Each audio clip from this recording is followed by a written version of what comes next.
மரிய வணக்கம் ஒரு அந்நிய தெய்வ வழிபாடு.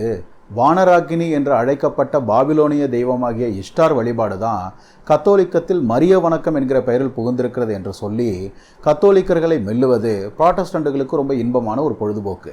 ஆனால் இவங்ககிட்ட எனக்கு ஒரு கேள்வி இருக்குது. அது என்னன்னா, ஐசிஸ் என்கிற எகிப்திய பெண் தெய்வமும் அவளது மகனான ஹோரஸும் தான் கிறிஸ்தவத்தில் மரியாவாகவும் இயேசுவாகவும் ஆகியிருக்காங்கன்னு நாத்திகர்கள் சிலர் சொல்கிறாங்களே, அதை பற்றி உங்களுடைய கருத்து என்ன? அல்லது மித்ரா என்கிற பெர்ஷிய தெய்வத்தை தான் கிறிஸ்தவர்கள் இயேசு என்கிற பெயரில் வழிபடுறாங்கன்னு வேறு சில நாத்திகர்கள் சொல்கிறாங்களே, அதை பற்றி உங்களுடைய கருத்து என்ன? அதெல்லாம் மடத்தனமான கற்பனை. ஹோரஸுடனும் மித்ராவுடனும் இயேசுவுக்கு சில ஒற்றுமைகள் இருக்குங்கிறதாலேயே ஹோரஸும் மித்ராவும் தான் இயேசுவாக ஆனாங்கன்னு சொல்கிறது மடத்தனம் அப்படின்னு தானே நீங்கள் சொல்வீங்க? அப்படின்னா இஷ்டாருக்கும் புனித மரியாவிற்கும் பரலோக ராணி என்கிற ஒரே ஒரு பட்டப்பெயரில் ஒற்றுமை இருக்குங்கிறதுக்காக பாபிலோனிய இஷ்டார் தான் கத்தோலிக்கர்களின் மரியாவாக ஆனால்னு சொல்வது மட்டும் ரொம்ப அறிவாளித்தனமா?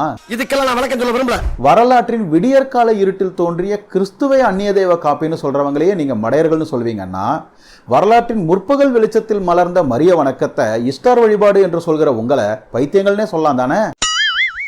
இல்ல இருட்டில் எரும மாட்டையே கண்டுபிடிச்சிட்டு பகல்ல பசுமாட்டை கூட கண்டுபிடிக்க முடியலன்னு சொல்ற உங்களை காரிய குருடர்கள்னே சொல்லலாம் தானே? கரெக்டா கண்டுபிடிச்சா